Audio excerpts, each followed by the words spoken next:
Hello everyone. As promised in my previous video, I'm back once again to continue sharing my experience and knowledge about accounting.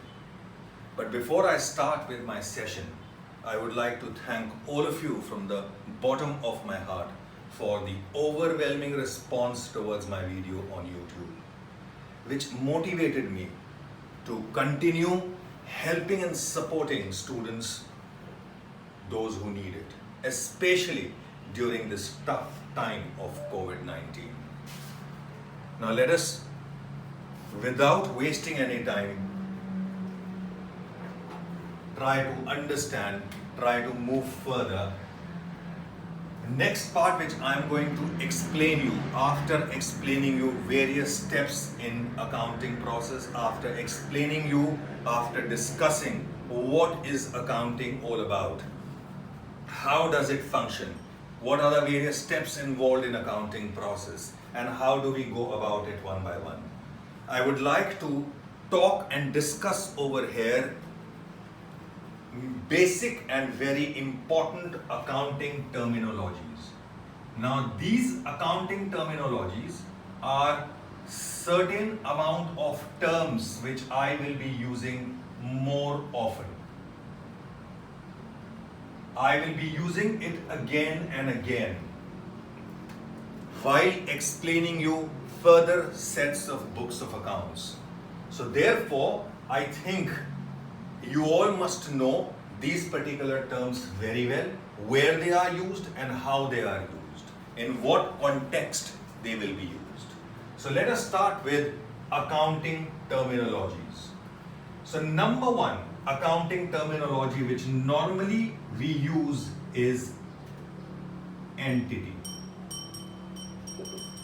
So when I talk about entity, it means an economic unit which represents an economic activity every now and then. Now when I say entity, it means, in simple words, entity basically means being. Something which has got a distinct entity, which has got an independent identity, which has got its independent existence. So therefore, even business organization, even a firm or a company has got its separate identity, separate existence. So this separate existence is basically known as economic unit. Unit which provides economic activities. Where occurs economic activities again and again? In terms of various transactions which I explained you in the last class. So when I talk about entity, it means being. It means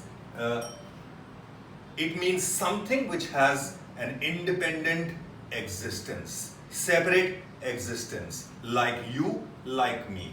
Remember one particular thing, that every company is considered to be as a person. But because it cannot work on its own, it needs people to work for it. Therefore, this person is always considered to be as an artificial person, but has got its own identity, has got its own existence, separate existence, other than its owner. And that's why we have to, when we start with a particular firm, when we start with a particular company, we have to give name to that particular company. I say, for example, X and company. So this is the name of the company. And when I go to bank to open an account, I will have to open an account by the name of the company, not by the name of the owner. Because company is a separate entity. Company is a separate identity, which has got its own existence, self-existence, independent existence. Next, after entity, next comes proprietor. So when I say proprietor, I mean to say owner of the business. So when I say proprietor, it means the owner of the business. The other name for proprietor is owner of the business. It means person or persons, a group of people, right, who takes initiative to start a particular business. In business and in accounting terminology, I will use the word commence a particular business.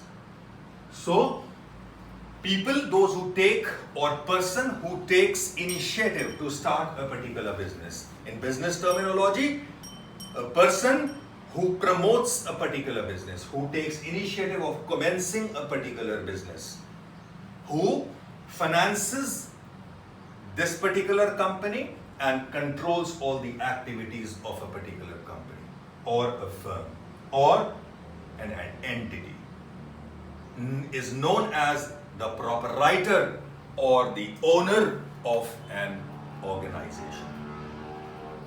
Next, we are going to learn transaction.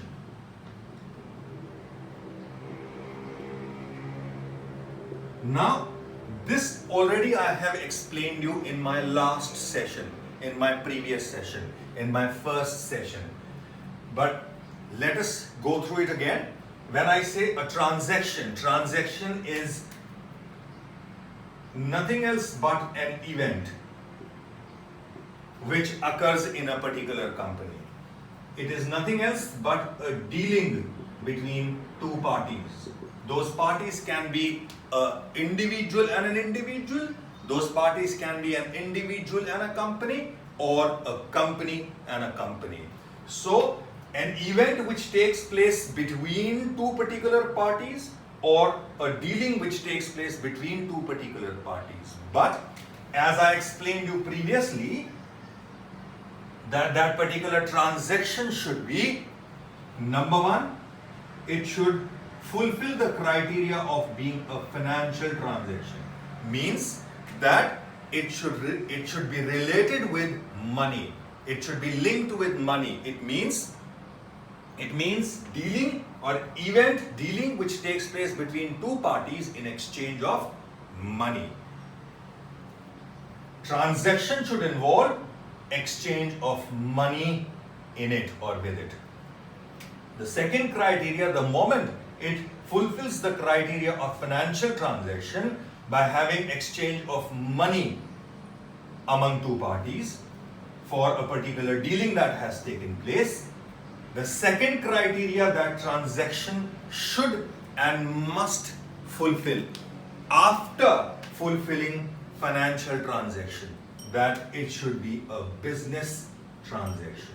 In other words, that transaction, that dealing which has been done, the money which has been exchanged for a particular dealing should be related to a business activity, not a personal activity.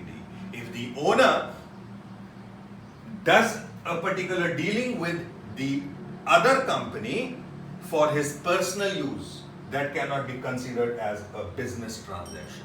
A transaction will be considered as business transaction. Number one, it should include exchange of money, and number two, it should be related to a business activity. Right. So that's transaction once again for you.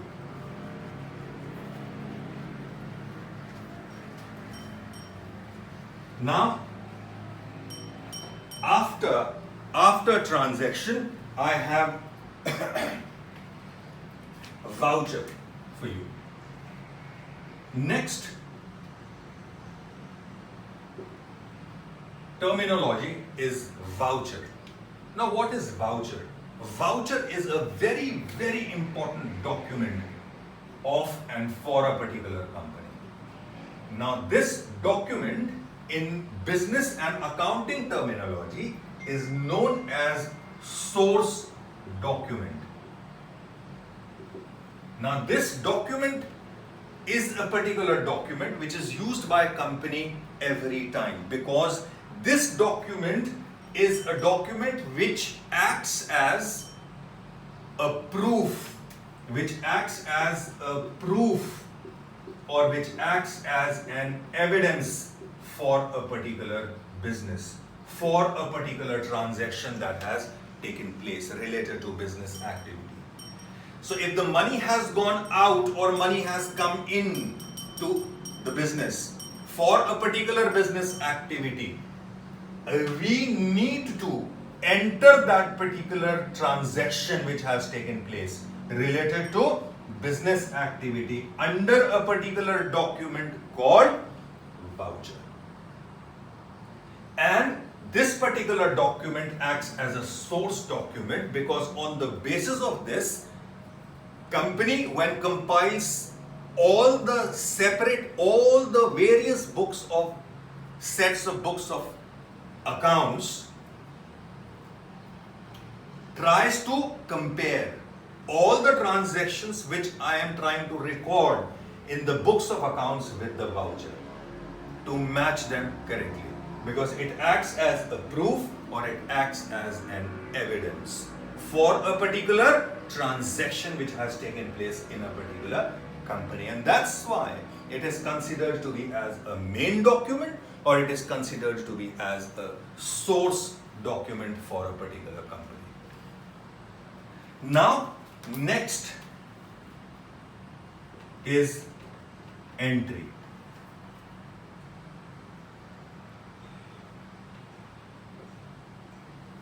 So entry is nothing else but a record which is made in the books of accounts for every transaction that has taken place in a particular business. Remember, this is very, very important for us to understand. Whenever transaction takes place, now let me explain you by explaining you these three things together, linking them together. What happens is, a transaction takes place. This transaction is then recorded or entered in the book called, or in the document called voucher, which acts as a proof of the transaction which has taken place. Right? And the moment I record that, I post that in a document called voucher, I convert the mode of that particular transaction into an entry for the first time in the books of accounts. And how do I convert this transaction from voucher in the books of journal? In other words, in the form of an entry, I do that by following double entry system, by following certain rules of accounting, and those rules are known as rules of debit and credit, or rules of accounting. I repeat that. Whenever a transaction occurs, I record that, I post that in a book called voucher, in a document called voucher, which acts as a source document for the company, which acts as a proof of the transaction which has actually taken place or occurred in a company. The same transaction from the voucher, I pick it up and convert its mode in the form of an entry. And this entry, and how do I do that? I do that by following double entry system, by following rules of accounting called rules of debit and credit. After entry, I have next terminology.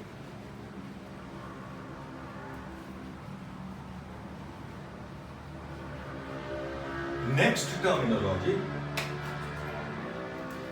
called assets. Now assets Assets are the property. Assets are the property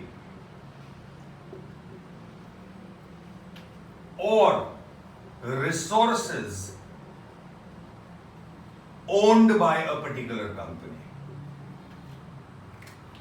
So whatever property, whatever resources are owned by a particular company, those property, those resources are known as assets for a particular company.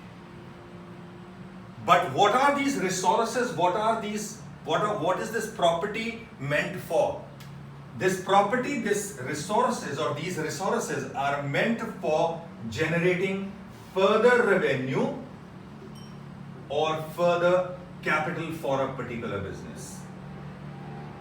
I take an example. Suppose I buy a particular machinery today for my company. Now this machinery is considered to be as an asset for the organization. Why? Because what am I going to do with this particular machinery? Because machinery acts as a resource for me. Resource for what? Resource for converting input into output, converting raw material into finished product. So I convert the raw material into finished product. I buy raw material from outside, and this raw material needs to be converted into a finished product. How do I do that? I can do that only with the help of an asset called machinery, a resource called machinery. And what am I going to do with the help of that? After conversion of raw material into finished product, I will try to sell it in the market. I sell that particular finished product in the market so that I can generate money, capital, funds, revenue, profits. That's what assets are meant for. When I talk about assets, assets are divided into two particular parts. Number one, asset is known as fixed assets. Number two assets are known as current assets. So when I talk about fixed assets, the other name for fixed assets are long-term assets. Long-term assets means assets which are retained by a company, resources which are kept by a company or are there in a company for more than 1 year. For more than 1 year. Those assets are known as fixed assets.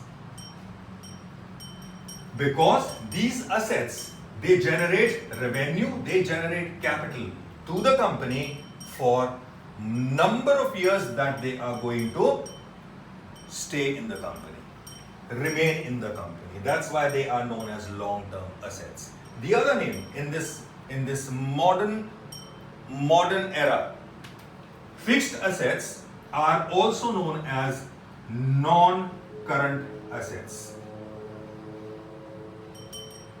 Non-current assets. They are also known as non-current assets. Assets, the benefits out of which can be earned for more than 1 year. Suppose I have machinery, right? Such as machinery. Now machinery is going to stay with me for 2 years, 3 years, 4 years, 5 years, 10 years as per the needs and requirements. I'm not going to sell this particular machinery in the ordinary course of time. That is within a term of 1 year. I'm not going to sell it within a short period of time. I'm going to have it for more than 1 year, 2 years, 3 years, 4 years. And the number of years that I'm going to have that machinery, I will continue converting raw material into finished product with the help of that and continue generating revenue or capital out of it. Therefore, they are known as long-term assets. Now remember one particular thing. When I at the end of the year show the value of the fixed asset, suppose machinery I have, I will show the value of the machinery that, suppose I have it for $50,000. So in my balance sheet, which I prepare right at the end of the year, I will show the value of the machinery that I am left out with at the end of the year. And I continue showing that particular machinery in my books of accounts every year till the time I own it, till the time I do not sell it, till the time I do not exchange it with a new one. I continue showing this year by year. Whereas when I talk about current assets are also known as short-term assets. Just opposite to fixed assets. They are also known as short-term assets. In simple words, I can define current assets in two particular ways. Current assets are the assets which, whenever required, can be converted into cash. Assets which, whenever required, can be converted into cash.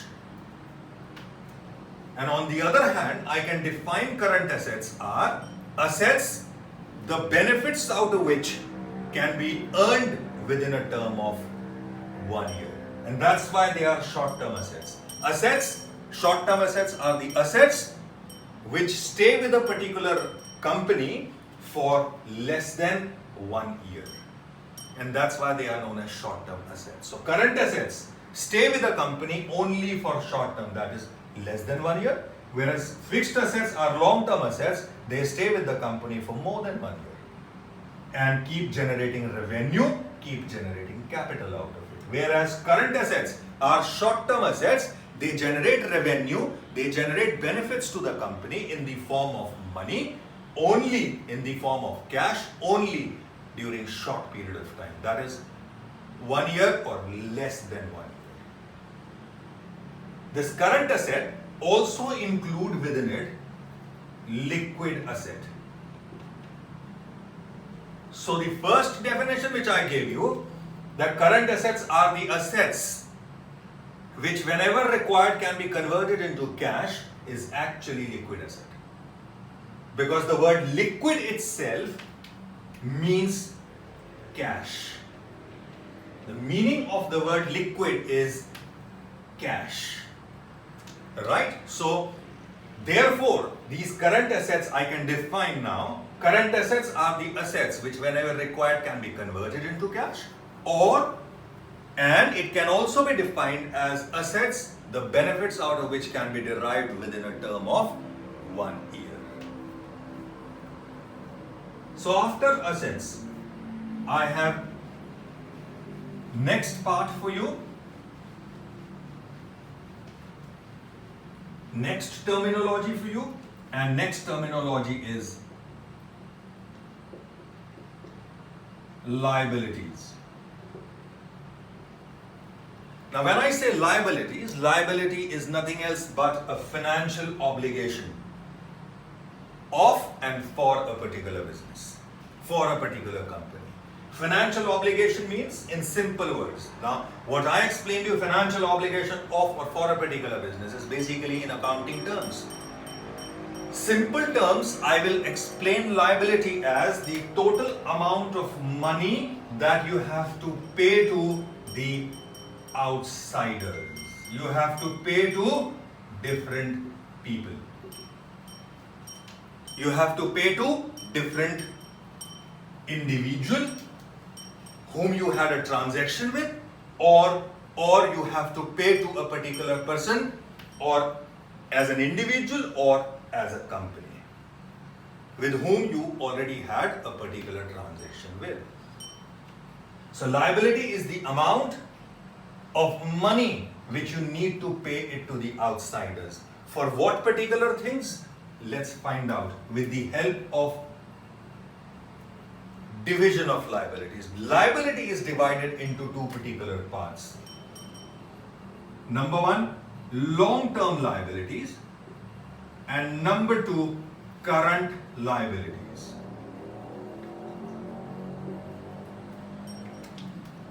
Now, first of all, long-term liability. What is long-term liability? Again, same thing, like I explained you long-term assets.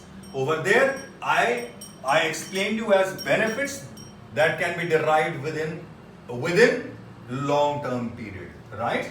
Over here, I said financial obligation to the outsiders. It means the money that I need to pay to the outsider, I need to pay it during long-term period, means more than a year. Suppose I take an example over here. Suppose I take a loan from the bank. Suppose I take loan from the bank. Now this amount of money that is called as loan, which I have taken it from the bank, I need to pay it to the bank for the number of years that I have taken that loan for. Suppose I have taken it for 5 years. So I have to pay that particular amount of money within a term of 5 years along with certain rate of interest. That is known as long-term loan, long-term liability. When I talk about current liability, yes, it is the amount of money that I need to pay within a short-term period. That's why it is known as, in other words, it is known as short-term liability. Liability which needs to be paid within a term of 1 year. For example, if I buy certain amount of goods from a supplier, I have a particular supplier called supplier B, and I buy certain amount of goods from him. I buy certain amount of goods or certain amount of raw material from him, but on credit.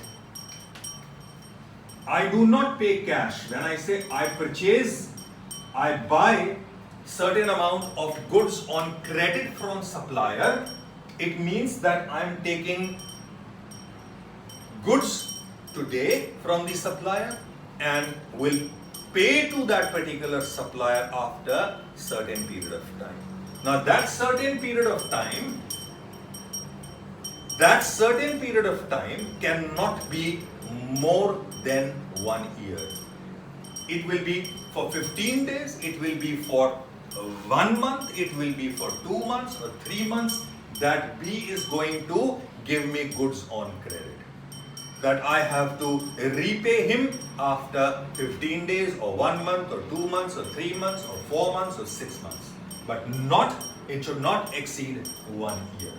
That's why it is known as short-term liability.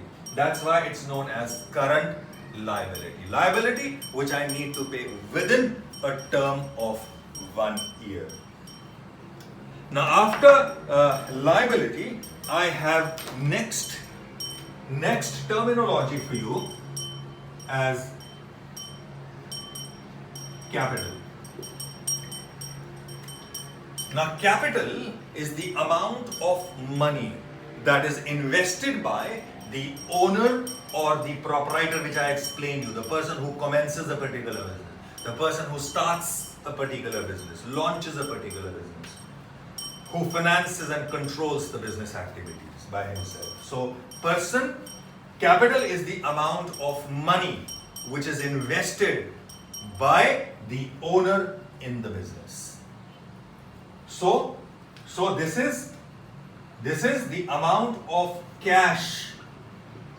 This is the amount of cash or cash equivalents that a particular owner invests in a particular company at the time of launching a particular business, at the time of starting a particular business. But because, I'll go back to entity, but because business is considered to be an artificial person, has got its own separate existence, it's a separate being, therefore capital does not belong to the company. Because over here, in business, in accounting, always remember, owner and business are two different identities. They are two different entities. Therefore, I explained to you, when I open an account in the bank, I will have to open an account in the bank by the name of the company, not by the name of the owner. Therefore, capital which is invested by the owner in the business at the time of starting of a business does not belong to the company. It belongs to the owner, and therefore this capital is termed as, in accounting terminology, it is known as owner's equity. The word equity over here means, this word equity over here means wealth. So I can easily make it out that capital is nothing else but owner's wealth. So it belongs to the owner. It belongs to the owner. Till the time capital is there in the business, till the time business exists, survives, continues, does not get bankrupt, does not shut down, close down, capital will be the owner's wealth, which will be a part of the business, but does not belong to the business. So capital is, in simple words, in other words, called owner's equity or owner's wealth. Okay. Next terminology.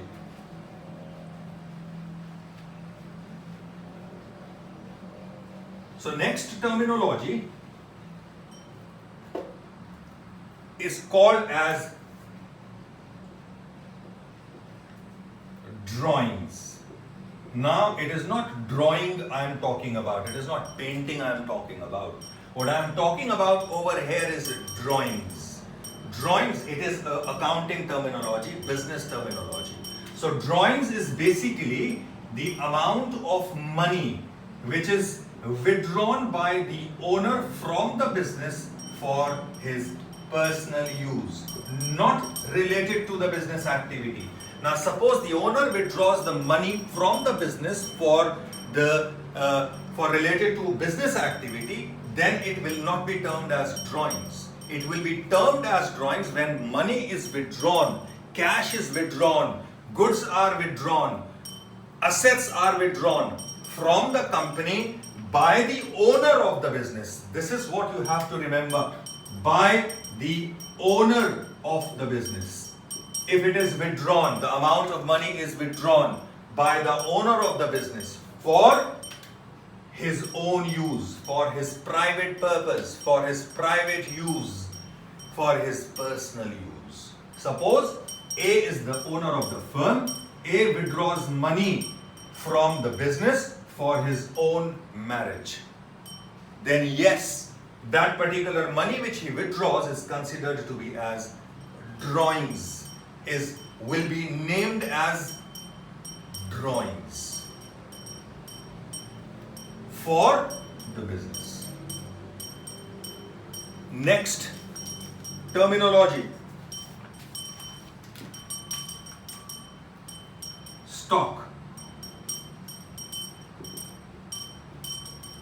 Now stock is the amount of goods which are left unsold in the company at the end of the year. It is one of the largest. I have explained you assets are of two types: fixed asset, current asset.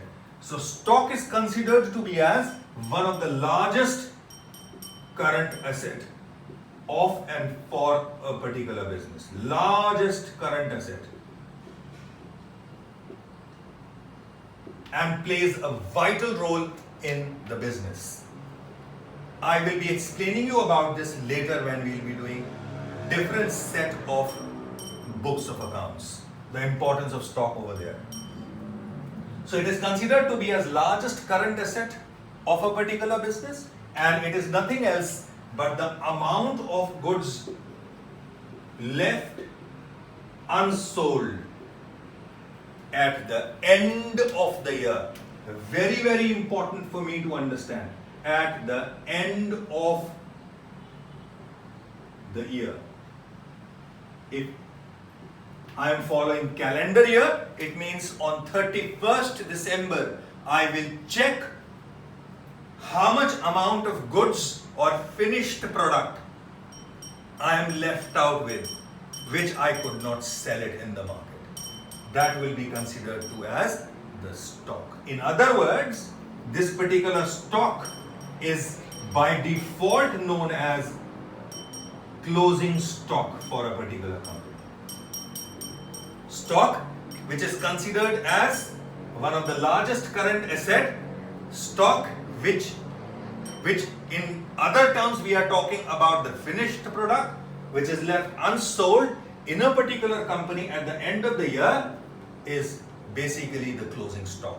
That's what the meaning of closing stock means, stock left at the end of the year when we are closing the books of accounts. So therefore, I repeat, stock is one of the largest current asset which is left unsold at the end of the year. Now, stock does not mean only finished product which is left unsold.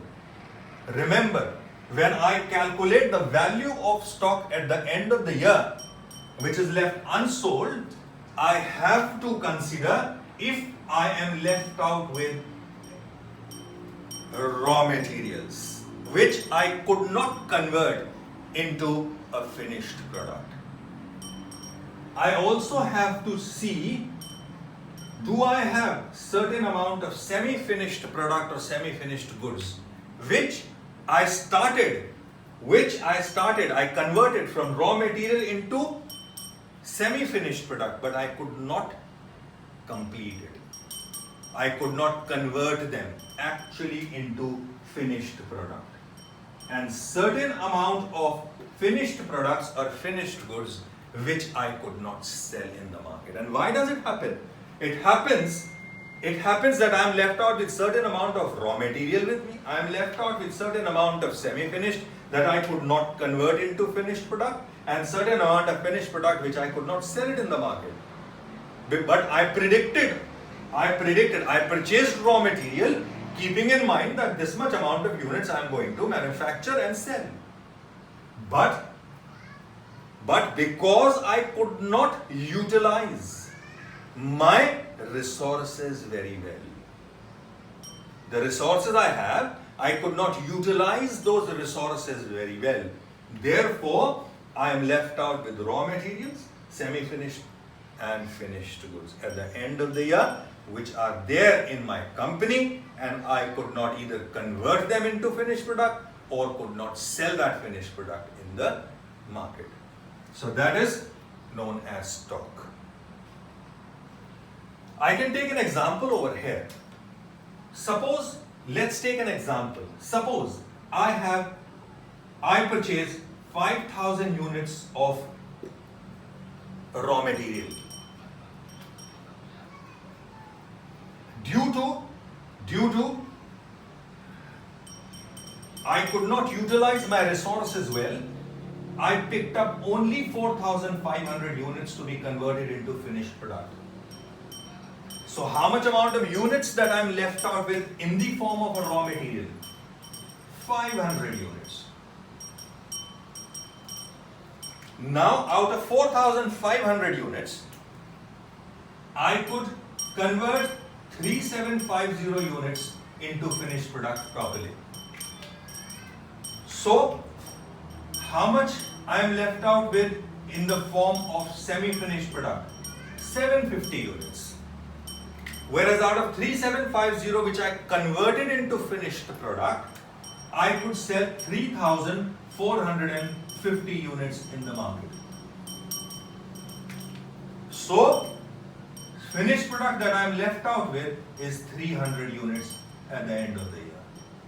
So when I am going to calculate the value of closing stock at the end of the year, I will have to take into consideration the raw material which I am left out with at the end of the year, which I couldn't touch, semi-finished product which I could not convert them into finished product, and finished product which I could not sell in the market. So I am going to add 1 plus 2 plus 3, and then the value of it will be considered as the value of stock or value of closing stock, which I am left out with at the end of the year in my company. Okay, next.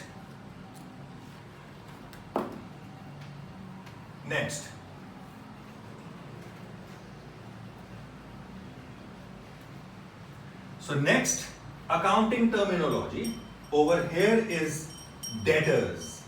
Now, this is what I have to actually, I would like to explain all of you that when I pronounce this particular word, remember, it is not debtors. B is silent over here. It is known as debtors.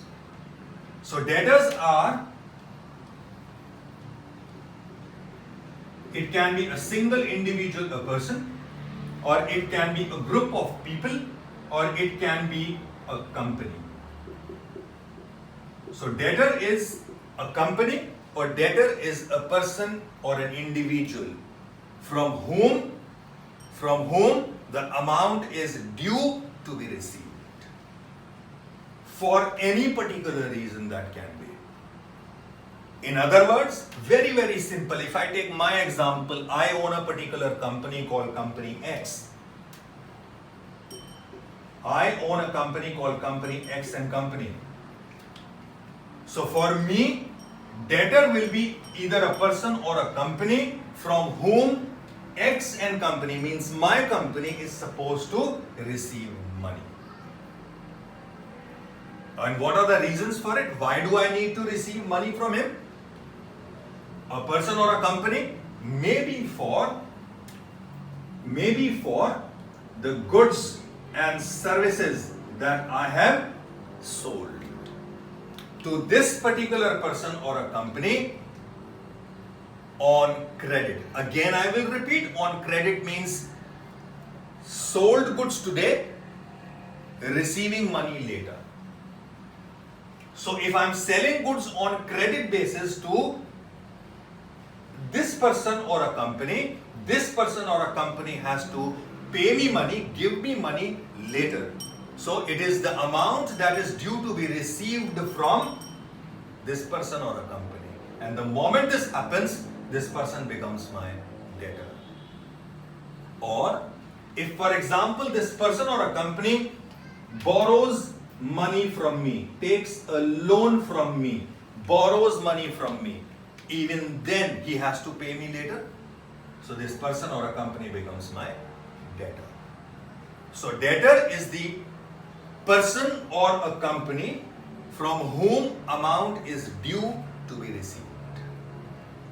Right? From whom the amount is due to be received for either the goods sold on credit or for the amount of money that I have lent or he has borrowed from me. Therefore, these debtors are of two types. Number one, trade debtors, and number two, sundry debtors. So when I talk about trade, the word trade means buying and selling of goods for money or in exchange of money. So therefore, when I am talking about trade, I am talking about this one. So it means that I must have had a trade with a particular person or a company from whom amount is due to be received. In other words, I must have sold goods on credit to that particular person or a company from whom amount is due to be received, and therefore that person becomes my debtor. But when I talk about sundry debtor, it means the person who has borrowed money from me and he is supposed to pay me later. So the amount is still due to be received, right, from a particular person or a company, but that is not due to I have sold goods on credit basis to him. I have given him loan. That's why the amount is due to be received, and therefore that particular person or a company becomes my debtor.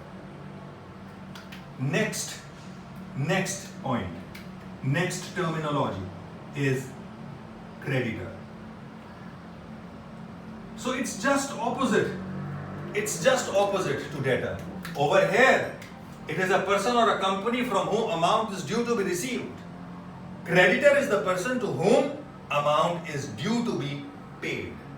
Again, for two particular things. It could be any particular thing. It could be for goods that I have purchased on credit basis.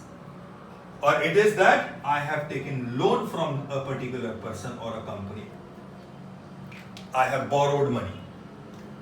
So if I purchase goods from a particular person, that particular person or a company becomes my creditor.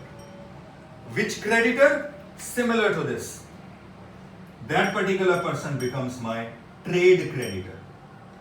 Creditor from whom I purchase goods on credit basis. Buy, purchase goods today, pay money later. Right? So it is amount due to be paid. Whereas when I talk about the second form of creditor, it is sundry creditor. Creditor from whom, person from whom I am supposed to pay him money, it is due to be paid, but because of the loan that I have taken. I am not purchasing any goods from him on credit basis. It is the money that I have borrowed from that particular person which I need to pay after some time period. That is for a short term period. 2 months or 3 months or 4 months that I have taken loan from him. So both, this is opposite to this. This is opposite to this. So I repeat, debtors are the people, person or a company where from whom the amount is due to be received. Creditor is a person or a company to whom amount is due to be paid. So this becomes my short-term asset, this becomes my short-term liability. And in simple terminology, let me explain you that debtor can also be termed as consumer or customer, whereas creditor can also be termed as simple terms supplier, from whom I purchase goods on credit basis, to whom I sell goods on credit basis. Next. Next.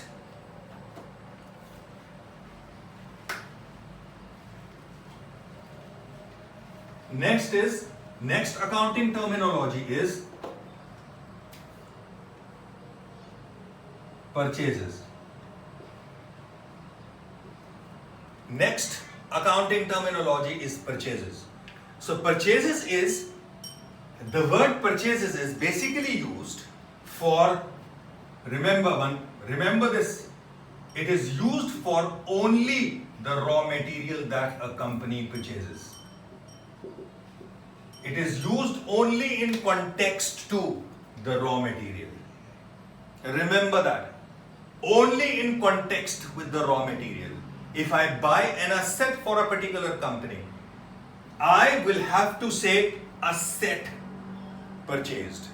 But when I talk in terms of raw material purchase, I use the word purchases. So it is nothing else but buying of raw material. It is nothing else but acquiring of raw material. Raw material which will be later converted into semi-finished goods and then finished goods to be sold in the market to generate revenue, to earn profits, to earn money, to earn cash, to earn funds and raise capital. So purchases is nothing else but buying or acquiring of raw material. So it is only used in the context of the raw material. Next point.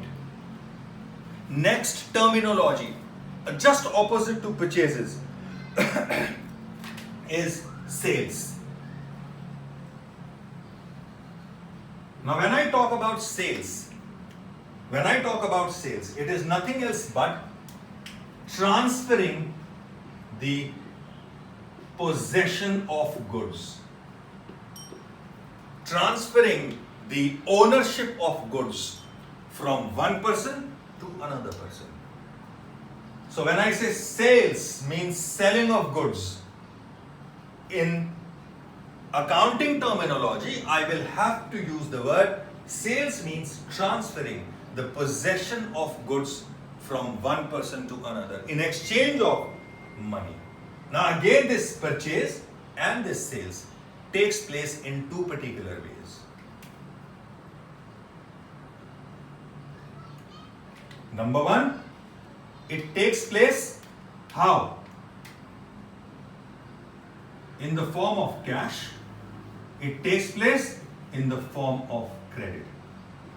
Means, when I'm talking in terms of purchase or sales, I can buy goods, I can acquire raw material by paying cash.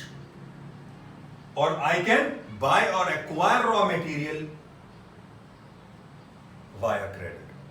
Means, buy today, pay later. Same goes with sales. That I sell goods and I receive money from the buyer today.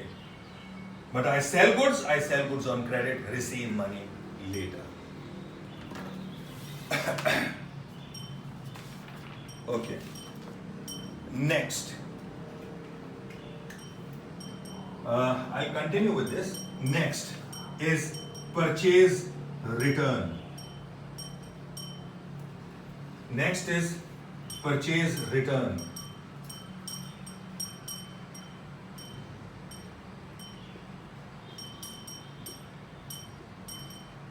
Now purchase return is, suppose I take an example.